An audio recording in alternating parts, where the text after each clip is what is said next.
Okay. Vi vil lave 10 ting, man kan lave, når man er alene hjemme. Den første, det er, at man kan sove.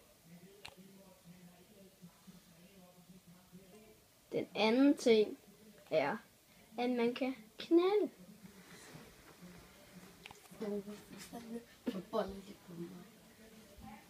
Tredje ting er, at man kan danse i søvne.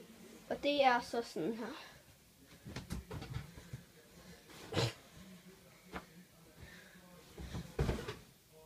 Fjerde ting er, at man kan twerke.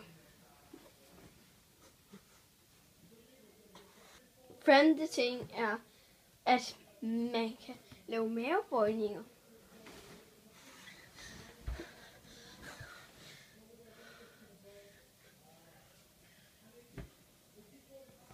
Femte ting er, at man kan vinke.